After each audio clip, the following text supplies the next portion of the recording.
Hi, I'm Aura, and I'm the host of Collective Mind, and I'm here with Onyx, mostly probably my fiance and the host of Primal Pack. You're here with bored. I'm bored. Okay, I'm here with Bored, ADHD someone is from bored. Primal Pack. Fuck you. Nobody's from Primal Pack. Okay, good to know.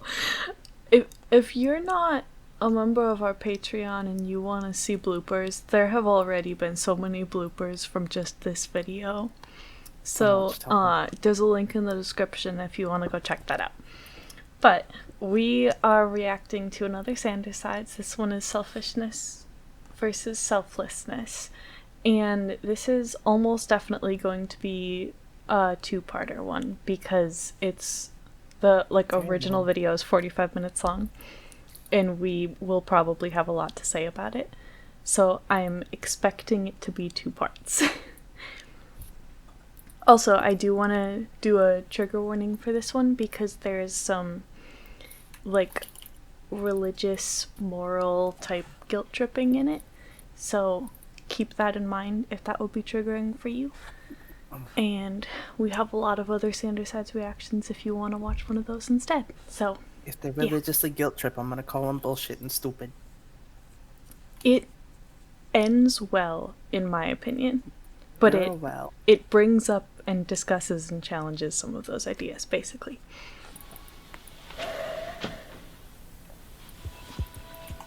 Is your door locked? Did you leave the stove on? No. What do you think people say about you when you leave the room? Virgil! That I'm annoying. I know you are not giving other people anxiety. You are my anxiety, no one else's. Trifling ass assailant of my emotions. Sorry, he's still bummed that I went back to brown hair. I said I might dye it again soon.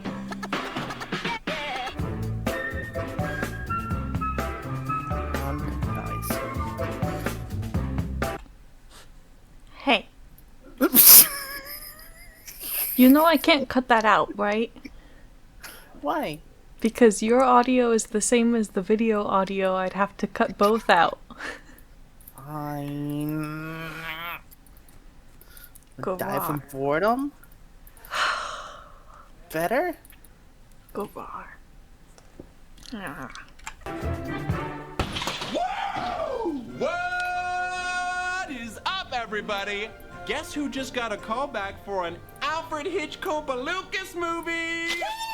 Yes! Yeah. A chance to be on the silver screen.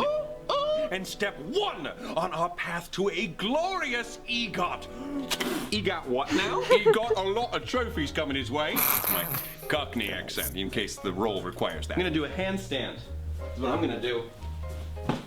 Wow! No, you're not. When is the callback? April, lucky number 13. Ooh. Ooh? Why are you saying ooh like that? Fear not, Thomas. I'm certain he means ooh, yay, so soon. Too soon, and not late enough. He has a prior engagement, related engagement that day.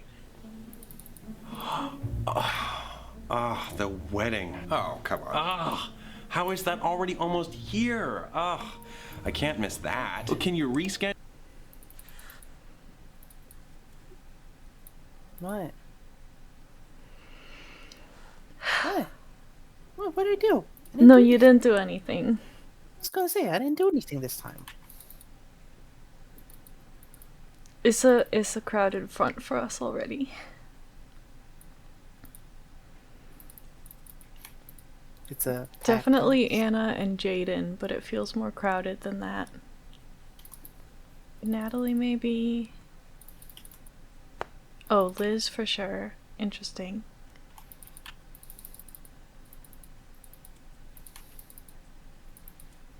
Jade might be around, but that's hard to tell for some reason.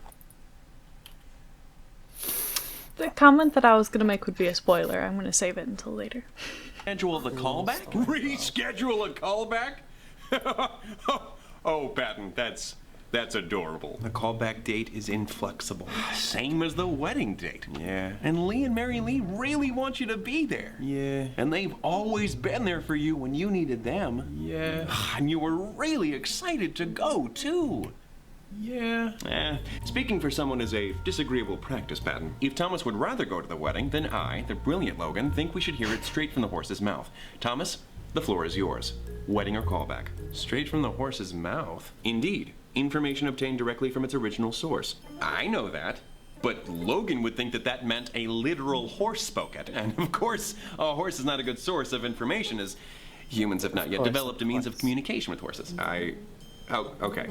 Give me a little credit. I know some idioms, and Logan wouldn't have to point out that the floor is Thomas's. Obviously it's Thomas's. Thomas owns this whole apartment. Okay, can I just say it? He's, freaking deceit. Lies! Yes, definitely. Deceit, just come on out. Just show yourself. All right. Oh my gosh. Jayden's making fun of how bad Deceit was at pretending to be Logan. Yeah, you'd think he'd be better at it by now. I guess I wonder if it's particularly difficult for Deceit to pretend to be Logan, though. Because Deceit's, like, communication methods are very, very different from Logan's. So it's hard to, like, twist the kind of thing Logan would say into the point Deceit wants to make, you know? Mm-hmm. All right. Guilty as charged. Hi, hello, what do you want? Thank you, Virgil. I love how you just ruined my dramatic introduction. Okay, You tried to be dramatic and failed because you're lame. I need to point out that Virgil's response right there is very familiar to us for alters who have personal bad experiences with persecutors. Or just other alters generally, but in this case, persecutors. And how strong of an emotional response that can be, even if they technically haven't done anything. If they're just unexpectedly part of a conversation. You know? What? The type of, like, strong reaction alters can have if an alter they have had bad experiences with, particularly a current persecutor, is unexpectedly a part of a conversation. Oh, yeah, definitely. Or unexpectedly near the front or fronting. Mm-hmm. Definitely. Mwah, so good. Well, your face ruined my day, so we'll call it even. Your old tricks are tired, Deceit. You have to step up your game, man. Roman, please don't tell me how to do my job better. I mean, the wrong tie was a dead giveaway. As an actor, may I say, the little things make a huge difference. Roman, enough. No, seriously, Roman, enough. Just get lost, you, Roman nickname. Dr. Trickle and Mr. Lies. What he said. I didn't leave it at Dr. Trickle. Oh, what? So I can't join in and give my honest opinion? No. I honestly don't believe you can give your honest opinion. Come on, I don't only speak in lies. Oh, that's definitely a lie. Let's give him the old liar, liar. What color's my shirt? Red. I mean blue. Sometimes it's just a matter of self-control. Bad Deceit. Oh, sorry, Deceit. I'm just kidding. Well, I guess there are different shades of blue and yellow and red.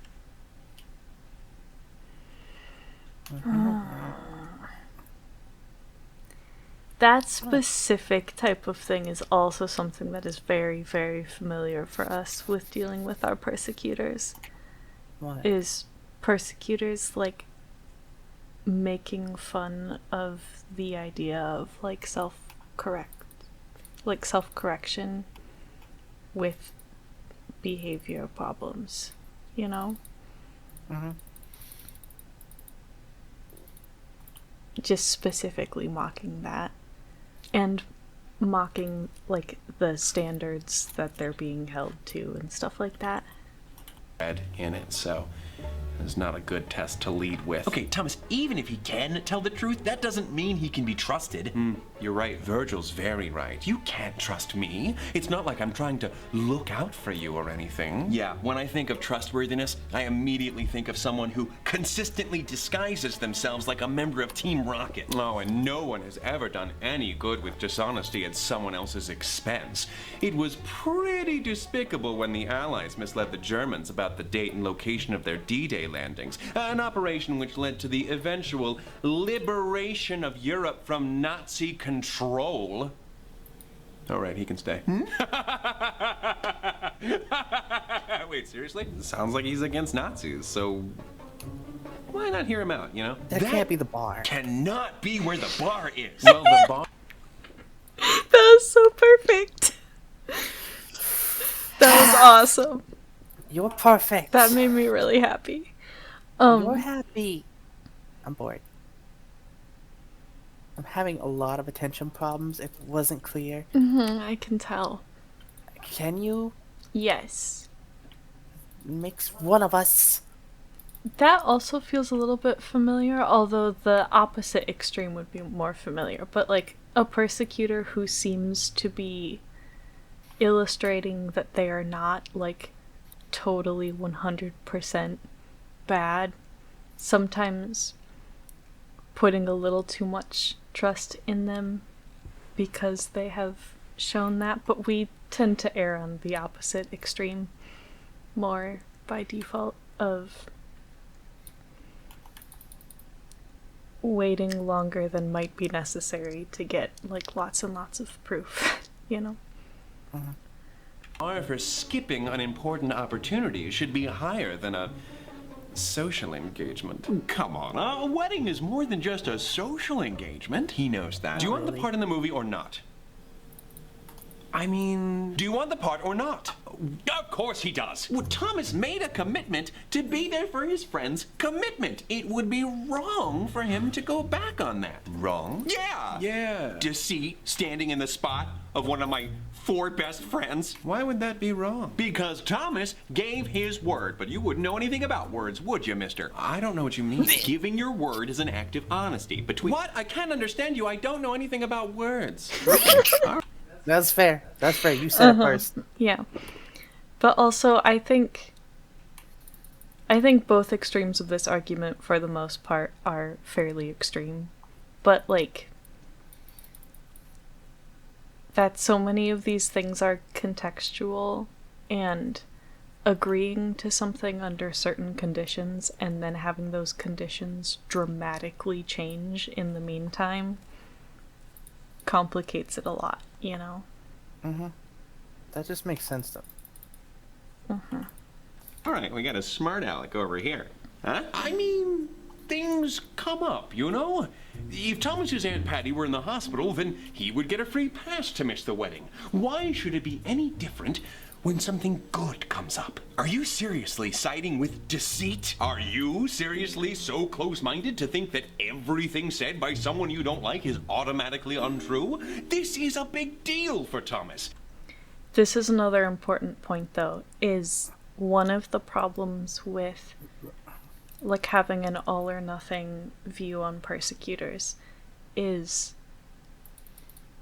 if you like define bad things by the fact that the persecutor said or did them, that can be a huge problem because persecutors are very capable of contributing actually constructive ideas and behaviors, and usually at least part of their role at some point in time was constructive. Not always, but a lot of the time.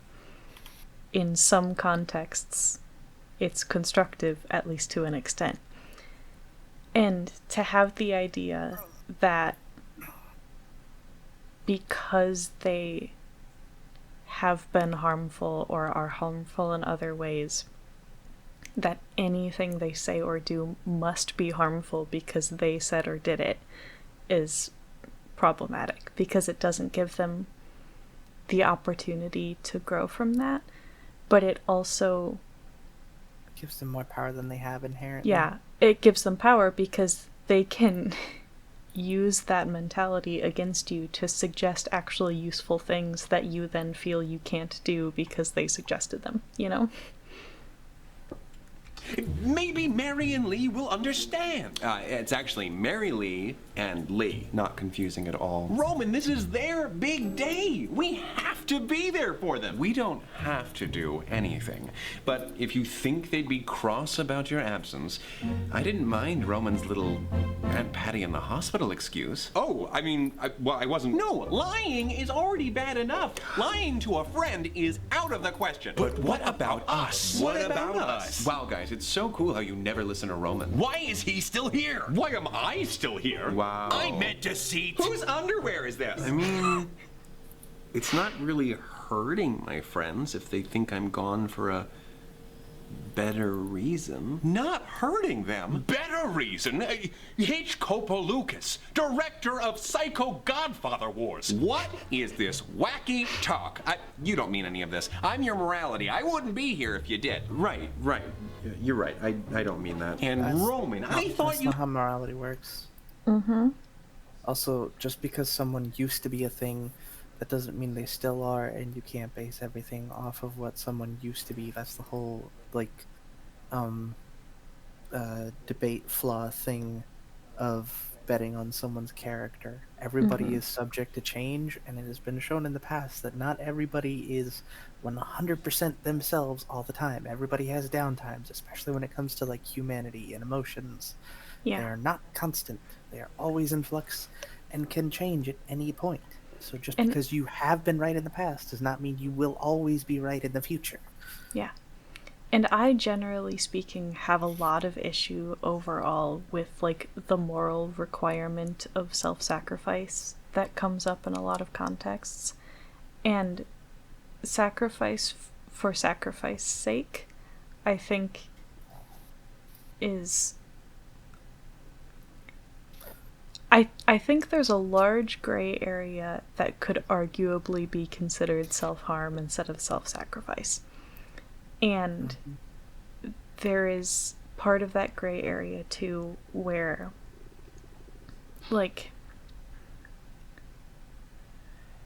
people have the right to take care of themselves and not only take care of other people. And that is true for big things and small things and everything in between. And, the point that Deceit made of you don't have to, I think is important, because you can choose under specific circumstances to sacrifice something you want for something someone else wants or needs. But that shouldn't be a moral requirement. That should be a choice where you can also choose to take care of yourself, you know? Mm-hmm. And there are things that,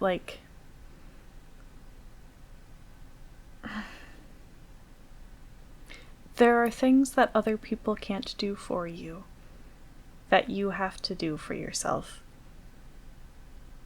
And there are things that,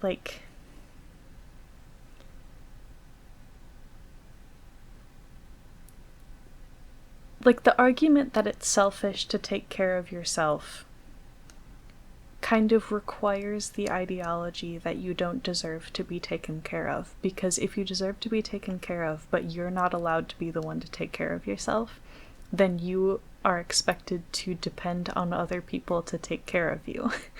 You know? Yeah. And Also, that's not less selfish. There is the whole problem of you literally can't save anybody if you yourself need saving. Right. You can't pull someone else up from a ledge if you're falling yourself. It just doesn't work. Gravity doesn't let you. Physics doesn't let you. You can't be a doctor to someone if you're unconscious with 2 broken legs. Mm-hmm. It doesn't work. You have to take care of yourself, because if you can't function, you can't help other people. So for everybody who's trying to just be oh, but I have to help everybody, and I'll eventually get my turn or whatever, that's not the way it works. And there's also, I feel like part of the mentality can be something that Deceit brought up a little bit of, if you think they would be mad, of, it's a defensive, fawn response to an extent of, I need to make sure I don't do anything that might make my friends not like me anymore, type mentality. If your friends would get mad at you for taking care of yourself, you need better friends. Right. And, like, especially with big things, like, the way that this whole thing is set up is a wedding is a big deal, obviously. But a once-in-a-lifetime career opportunity is also for sure a big deal. And Thomas isn't required for the wedding to still happen, but Thomas is required for the audition to still happen, you know? You can also, people usually record weddings, there's pictures, there's stories, there's the rehearsal dinner, which usually happens the day before. You know, you can go to that instead of the actual wedding. You could get it recorded specifically and watch it later. You can obviously still give them a gift, all of that stuff. Yeah, you could even have a sit-down time afterwards or whatever. Or if you know it's coming up beforehand, of like, hey, I'm not going to be able to make it for this, but I really want to celebrate with you. So how about I take you guys out, or you come over and hang out? Because if it's that important, just do something else with them. It's like celebrating birthdays on the day they happen. It's not a necessity, and anybody who tries to say that it is, they're putting too much emphasis on the physical day and not enough about what the event actually celebrates. Like, birthdays and shit, they don't always line up with work, with school, with how you're feeling, and putting a requirement that they have to happen on the exact day is showing that you don't care about the person that it's about. Yeah. You care more about the idea behind it than you do who it's for, which is incredibly horrible to a person. Yeah. And, like, this isn't to say that the friends couldn't feel sad and disappointed that Thomas isn't coming.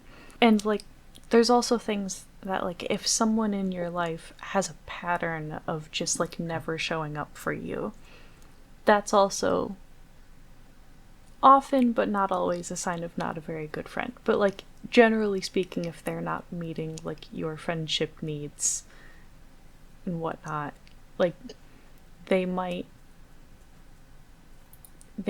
not be able to be as much of a friend as you wanted them to be at this stage of their life or whatever. And there are different levels of that, because they might just have so much stuff going on, or they might not particularly care to hang out with you, and those are pretty different things. But Also, I want to interject real quick that there's a saying that gets thrown around a lot, that you wouldn't forget if you cared or something like that, or if you really cared about it, you'd remember.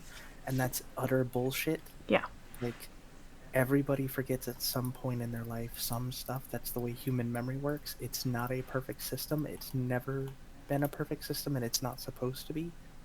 So it's okay to forget stuff. If someone has a habit of forgetting stuff, like, you can do things about that, like setting multiple alarms instead of one, writing it down on sticky notes, you know, other shit like that.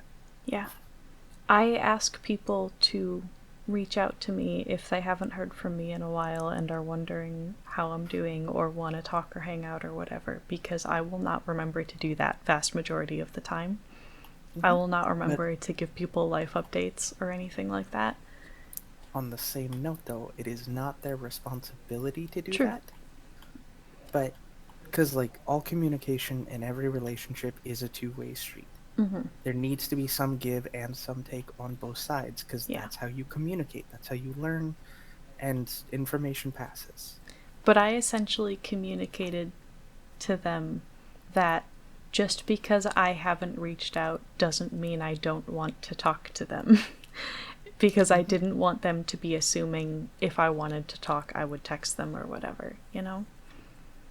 Because I'm not great at staying on top of that. So I want them to feel like they have permission to reach out, basically. Yeah. Anyway, we're getting a little bit ahead of how far they've actually gotten into this debate, so I'm going to keep going.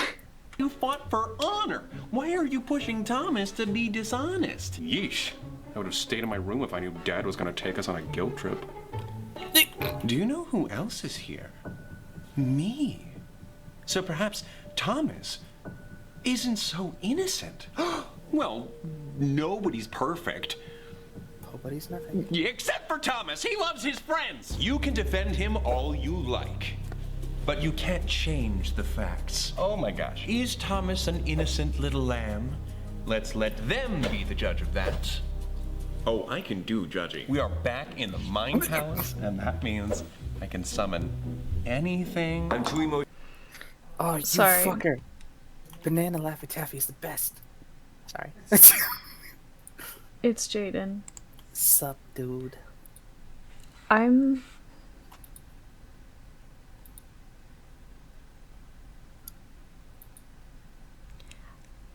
think I'm gonna end up in a mindset from this. What kind of mindset? A semi-triggered one.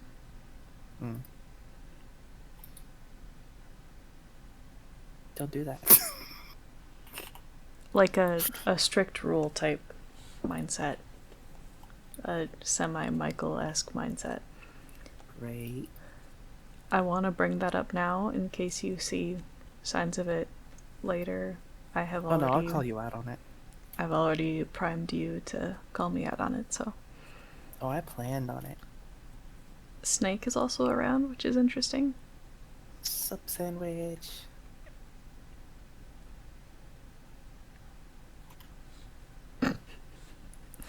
She said she's babysitting me, so that should be fun.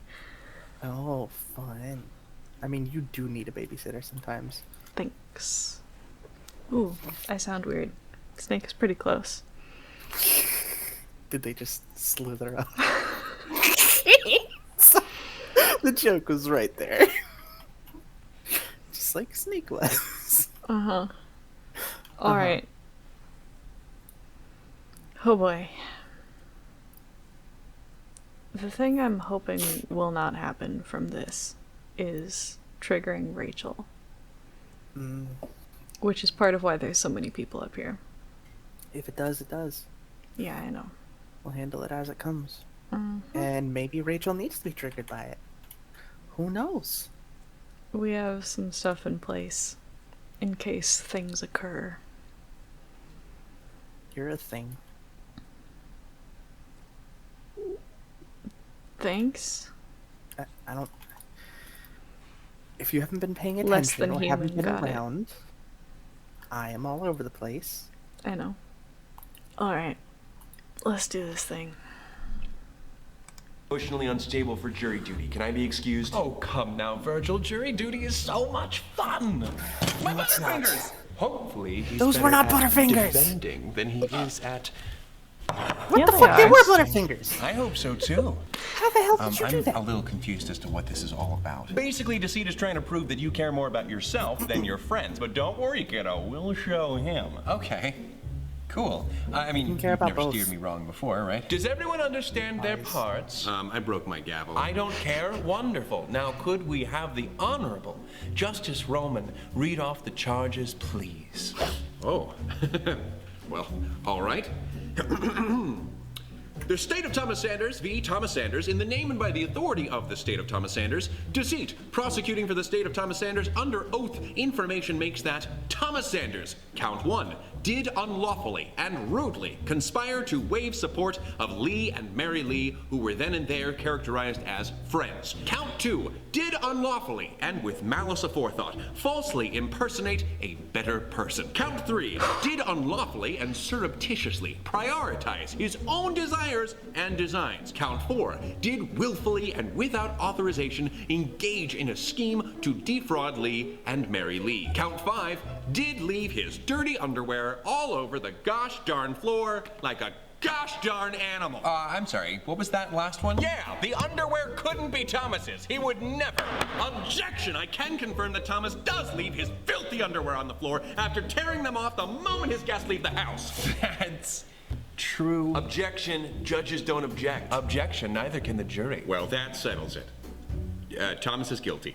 No, what do you? The jury decides if he's guilty. What am I doing? I don't care. Okay, well, that sucks. What does the judge even do? His best. I know it's a lot to ask, but just keep reading. Underwear aside, being so charged, Thomas Sanders, how do you plead? Not guilty. Not Guilty? Ooh, said with the confidence of a man who has his hands stuck in the cookie jar in a cookie factory, and his pants are down, and they're on fire. We get it. Prosecution, your opening statement? The only thing opening should be Thomas's mouth, because he's about to be served his just desserts. Oh, actually, I just learned from a podcast that just desserts has nothing to do with the dessert that we eat. It's actually... All right, listen. Logan's not here, so let's act like it, all right? Defense? I would just like to say that I am rubber, you're glue. Whatever you say bounces off of me and sticks to you. That is all. That was brutal, dude. That was brutal. Prosecution, your first witness. I would like to call Logan to the stand. David. Logan, I'm a lawyer now. Wait a minute. You guys are doing a courtroom scenario without me? Unacceptable. Well, maybe you shouldn't have been impersonated. Did you ever think about that? Impersonated? To say, we know! Yeah. Can't say I'm happy about it. Who do you think impersonated you? You know. I know. Why is he still here? He doesn't like Nazis. That can't be where the bar is. I guess he does know some idioms. The enemy of my enemy is my friend? And that is always true without exception. No, it's not. All right, go on. Let's just get this out of the way for everyone. Hello. Do you solemnly swear to tell the truth, the whole truth, and nothing but the truth under pains and penalties of perjury? I know I do. I do. I do. Whatever. I do? Okay, so we kiss now? Or... So, you are Thomas's stinky poo-poo side, correct? What? No! I am Thomas's logical side. Oh, right, of course. But that's kind of an oversimplification. You see to a lot more than ensuring that Thomas is thinking logically. Do I? I do, yes. Yeah, we'll come back to that. Are you aware of Thomas's callback for the new Alfred Hitchcock Lucas film, as well as the wedding that shares the callback scheduled date? Ah, I am. Do you think some logic could be employed to assist with this dilemma? Yes, there's always room for me.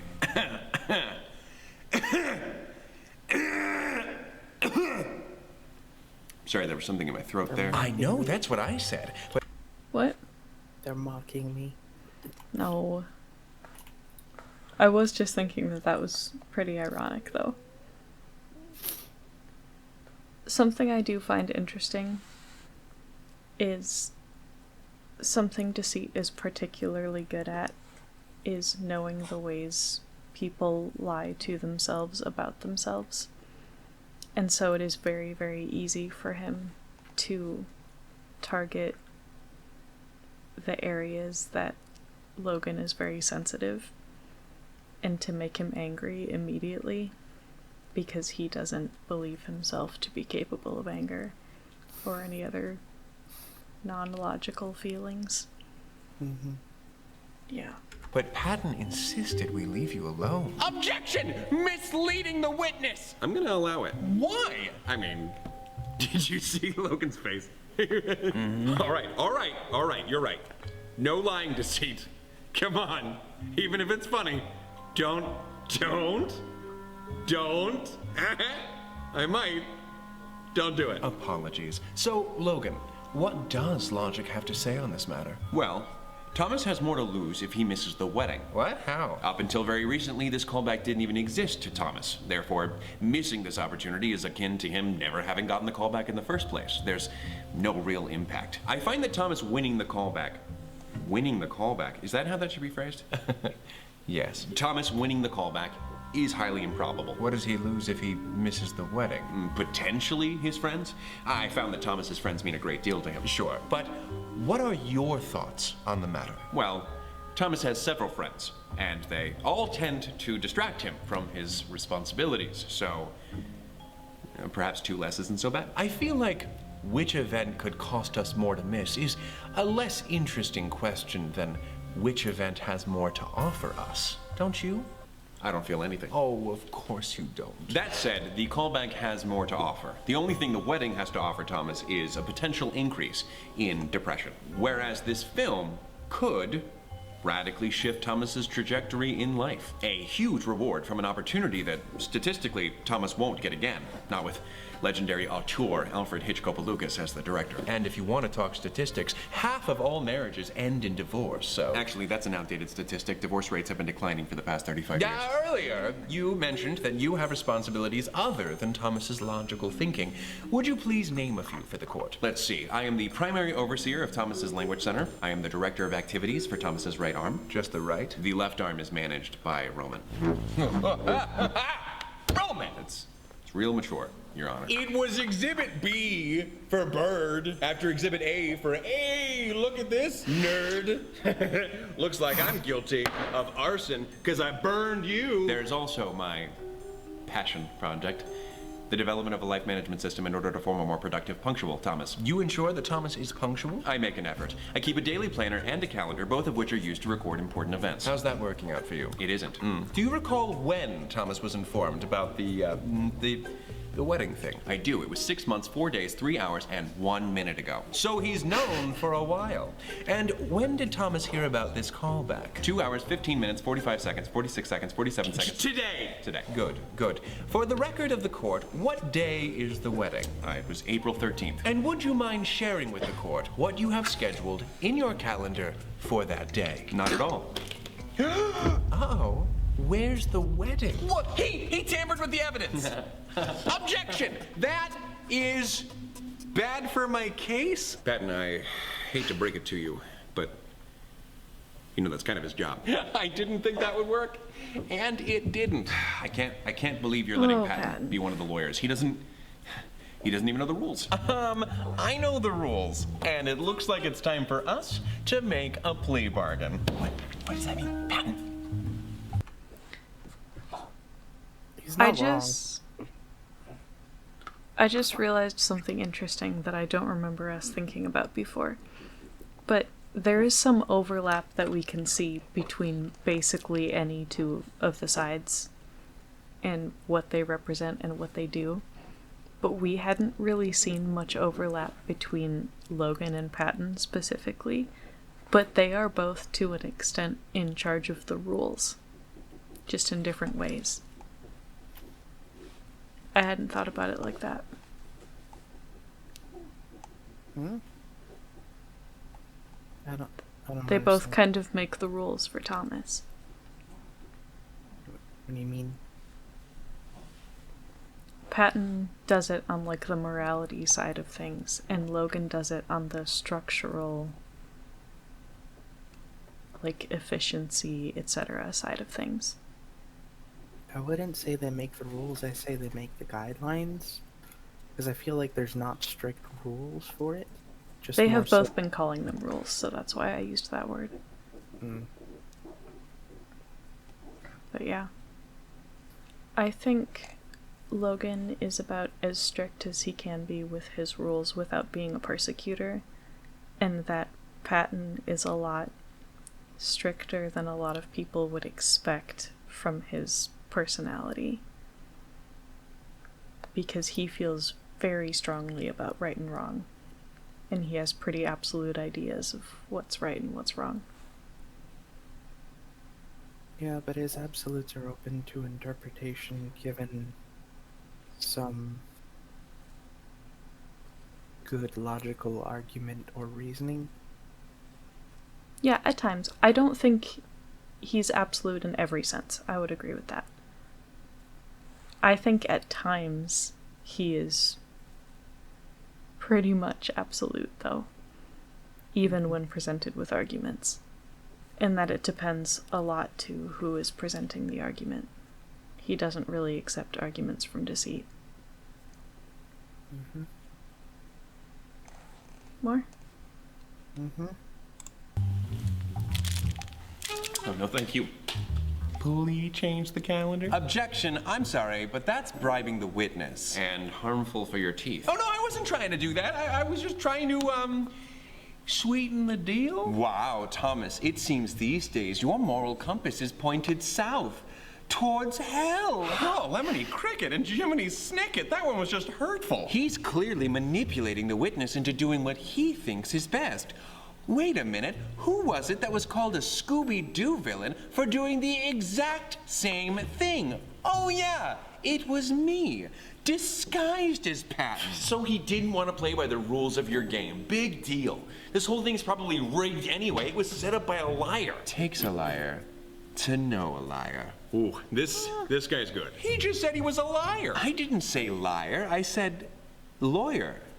Totally different. Will you let Patton make his case? Your Honor, will you control the one angry man over there? One angry man? That's so good. That's I brilliant. thought you'd like that one. Logan, remember that thing about when you said it doesn't make much of a difference? That was harder than I expected to not switch with Virgil.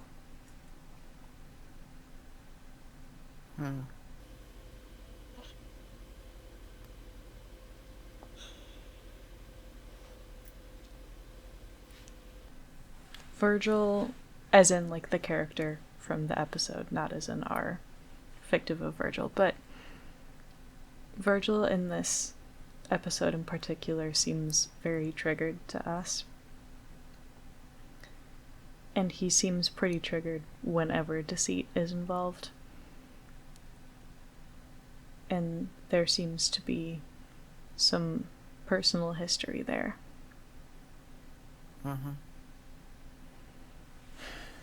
And in our experience, it is very often very triggering to deal with persecutors or even ex-persecutors who used to directly target you. Not to mention Virgil is on the jury, which makes him responsible for being unbiased against his persecutor. So it's like having to fight them, but if other people don't know or you're not in the right place, it can really fuck with your head. There's also a particularly complicated, like, mental emotional place to be in if you're dealing with a persecutor who not only targeted you, but also, like, encouraged you to persecute, you know?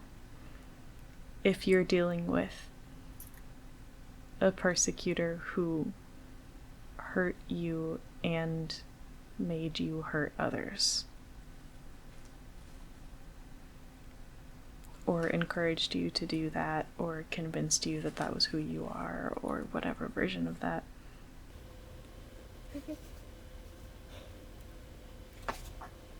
Yeah. Difference if Thomas misses the callback? Yes. That was good. I liked that, so I just wanted to bring that back up for the jury. And that's all I got. Oof. If you say so, you accomplish nothing. Well, that could have gone worse, right? Could that have gone worse? I'm sorry, Thomas. Oh, hey, buddy. No, it's okay. You'll figure it out. I don't know if I will. Come on, you don't mean that. I have no idea what I'm doing. Sure you do. Come on, this is like a frickin' courtroom where the truth comes to hang out. And that's what you stand for.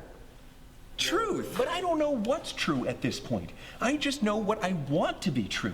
I want to believe you're an honest person, but Deceit's right. He's here. And that means something. Are you serious? I've been following your lead this whole time. I'm in the dark here, Patton. I need something to light my way. I'm sorry, but I don't know the way. I don't want to be a bad person.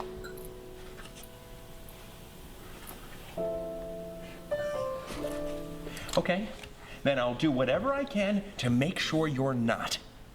All right, Logan, you can go. I implore you to reconsider my involvement in the scenario. I mean, we already have our roles. I'm afraid this is a benched trial for you. Really? I'd like to call my next witness to the stand. Virgil. Very well.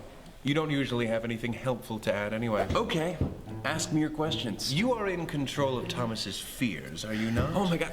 We all know each other. Who are these clarifications for? Cut to the chase. Is it true that you once said that Weddings are outdated, overly expensive pageantry. Yeah, well, I also once swore to Thomas that the drink he left alone in the other room for 10 seconds was definitely poisoned, and if he drank it, he would die. I'm not exactly a beacon of truth. So you've changed your mind then? Next question. Very well. As Thomas's anxiety, do you have any relevant information about his norepinephrine levels in regards to these two conflicting commitments? I think it's ridiculous that anyone is entertaining any of this. Guys, he's a liar. You literally know him as deceit. Glass houses, Virgil. You yourself said that you are not a beacon of truth. Yeah, because I'm wrong a lot. Oh, so you've never been reluctant to share anything with the group then? Don't. What? I just meant your name. Don't. Maybe that's why it's so easy for you to recognize me for what I am. Like I said before, it takes a liar to know a lie. Objection! He's weaseling the witness. The correct term is badgering. Order! Order in the court! Go ahead, Patton. Thank you, Roman. Objection! He's badgering the witness. Roman, it's your honor to you. Sustained. You do what you gotta do, Your Honor. I have no further questions. Hi, Virgil. Do you happen to know Thomas? I just need to say that that moment and the amount that Patton is going over the top now is definitely for Virgil's benefit because he knows how much he's struggling with this whole thing. Probably also for Thomas's, but this moment is leaning toward protecting Virgil's feelings. Which I think is very kind of him. Charlie is being very antsy. Thomas's feelings about how skipping the wedding might affect his friends. He's pretty nervous, obviously. Oh, okay. Well, I bet he's even more nervous about lying to his friends about why he's skipping the wedding. Leading the witness. Sustained. Okay. How does Thomas feel about lying to his friends? I'd say he's even more nervous about lying to his friends Yep. about what. As soon as that happened, I just had an immediate memory flash from the fucking Johnny Depp trial with Camille Vasquez and all the lawyers. Just fucking objection leading the witness. And the lady tries to rephrase the question. Okay, how would you feel about this? Objection! Okay, what about objection? Fucking... Yep. God, this puts Virgil in such a bad spot, though, because he's supposed to be unbiased, but he is going to be on some level characterizing this as he's either agreeing with the good guys or the bad guy. And that is Everybody not a involved. good feeling. Everybody involved is also too emotionally invested Oh, to yeah. be an unbiased person in this For court sure. case. The judge, the jury, the witnesses, even the plaintiff and everything. This has been part 1 of reacting to this episode of Sanders Sides. The second part should come out very, very soon, assuming nothing goes wrong with editing and so on. And we... brain? Special thanks to our patrons, and if you want to see the perks that we have on our Patreon, you can click the link in the description and go check it out. We also have links down there for our Discord server and our Etsy shop. And we will also put links on the screen for videos and playlists and things that you can go check out if you want to. And a subscription button as well, where you can subscribe and then also like the video if you liked it. And yeah, I think that's everything. Thanks for watching. Bye.